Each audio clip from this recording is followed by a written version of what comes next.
because of COVID-19, very important restrictions, very important terms and conditions to perform, very innovative ways to perform Umrah safely. And we know that we passed, alhamdulillah, these few days and successfully. And also during Hajj season, it was very successful performing the Hajj without any detection or any registry of any COVID-19 condition. What are the rules at present?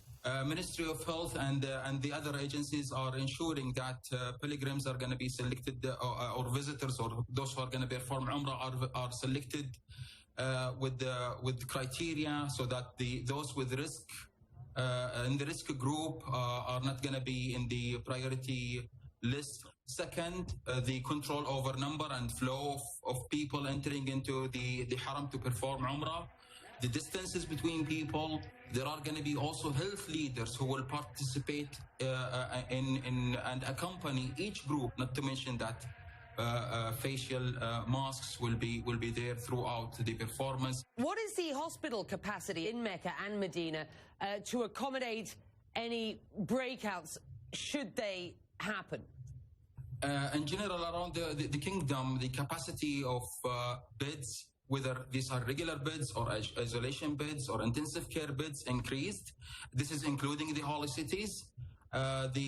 Just to give an example, the intensive care units, which are the most challenging ones, increased almost to the amount of 50% or the percentage of 50% increment in the availability of ICU beds.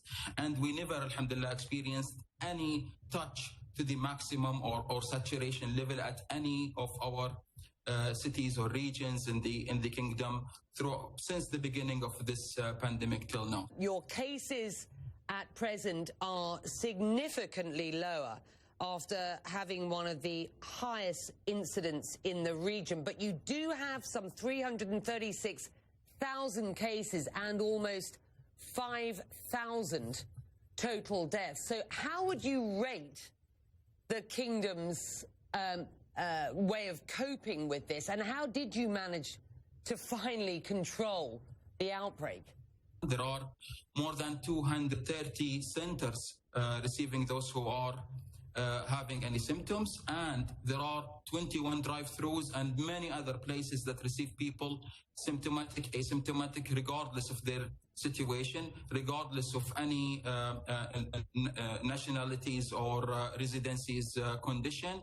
They can come and free of charge do the testing, and also free of charge if diagnosed to be positive will be treated. There are 3 national centers looking at all these results and do simulations and do predictions. So we are not only reacting to this situation, but also proactively reacting to it. We have sadly learned that no country should become complacent. We are seeing a second wave blighting Europe and other places around the world. What are your plans should a second wave hit Saudi Arabia?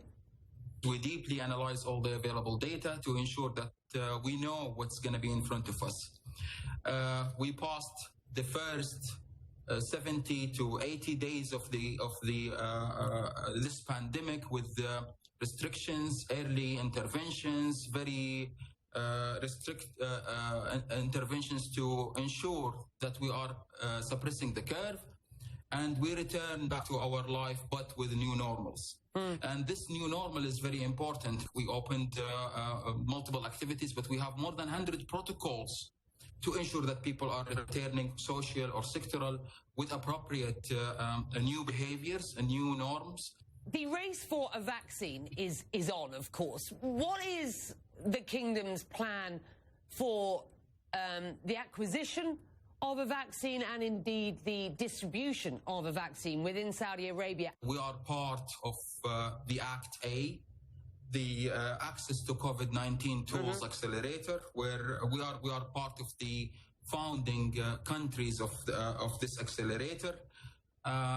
The kingdom participated with $500 million US dollars to support the international efforts There are many important agencies, Gavi, the World Bank, the Global Fund, with the WHO are participating, and definitely we will ensure that our community will get the vaccine once it's approved to be active and safe.